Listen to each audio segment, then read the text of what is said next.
Hello steno channel में आपका स्वागत है दोस्तों। आज की डिक्टेशन स्टार्ट होगी 5 सेकंड बाद।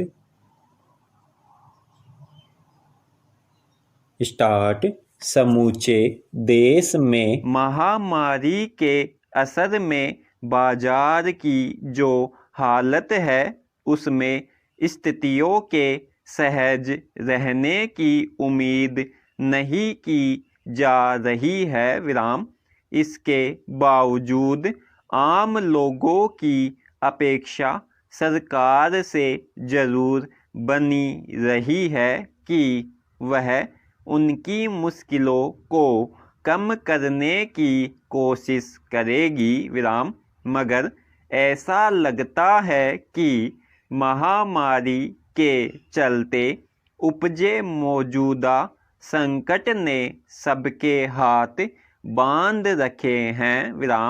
गुरुवार को मुद्रास्फीति के जो ताज़ा आंकड़े जारी किए गए हैं उससे साफ है कि फिलहाल बाजार में ज़रूरत के सामानों की कीमतों में स्थिरता नहीं आ पा रही है। बढ़ती महंगाई ने बाकी क्षेत्रों को इस कदर प्रभावित किया है कि अब खुदरा मुद्रास्फीति की दर जुलाई में बढ़कर 6.93% तक पहुंच गई।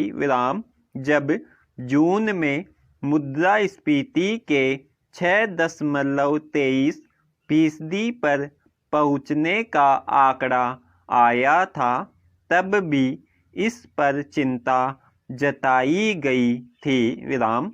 मगर अब ताज़ा आंकड़े बता रहे हैं कि स्थिति में कोई बड़ा फर्क फिलहाल नहीं आ सका है, बल्कि चिंता और बढ़ी ही है।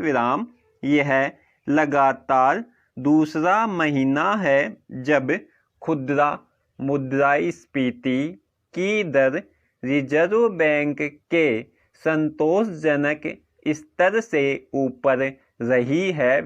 पैरा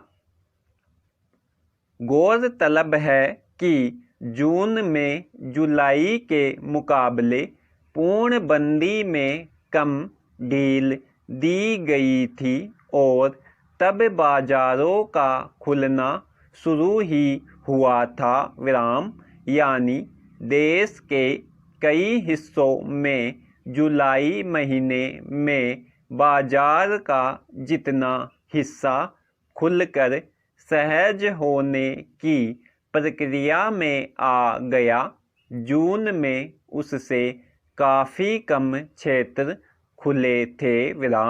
वाहनों की आवाजाही के साधनों के सीमित होने और महामारी के संक्रमण की आशंका के चलते आम लोग भी तब घरों से कम निकल रहे थे। यानी कहा जा सकता है कि जुलाई की अपेक्षा जून में बाजार कम सहज हुआ था और तब आवश्यक उपभोक्ता वस्तुओं की आपूर्ति कम थी। लेकिन जुलाई में धीरे धीरे कई क्षेत्रों में ढील दी गई और आपूर्ति में भी बढ़ोतरी हुई।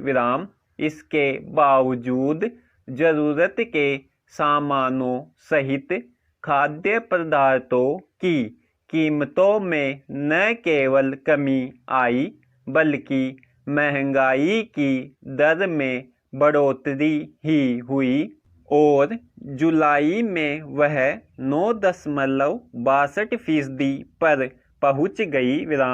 महंगाई दर का यह आंकड़ा जून में 8.72% था। जाहिर है इसमें पेट्रोल और ख़ास तौर पर डीजल की कीमतों की भी भूमिका है।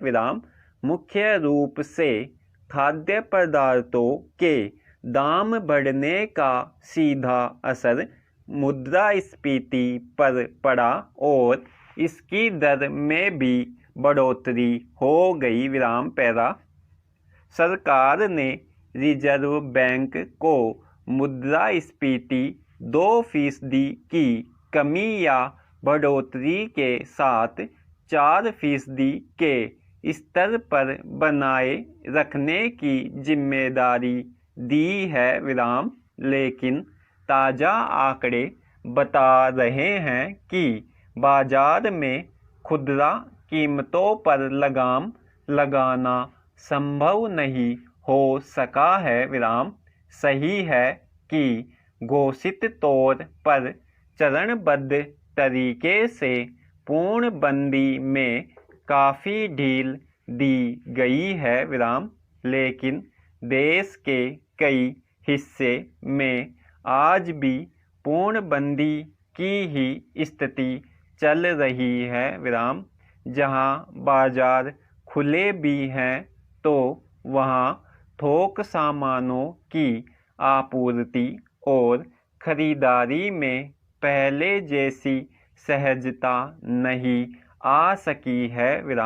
इसकी एक बड़ी वजह यह है कि बड़े पैमाने पर रोजगार जाने या व्यवसाय ठप पड़ने की वजह से लोगों की आय या तो बंद हो गई या फिर क्रय शक्ति में भारी कमी आई है।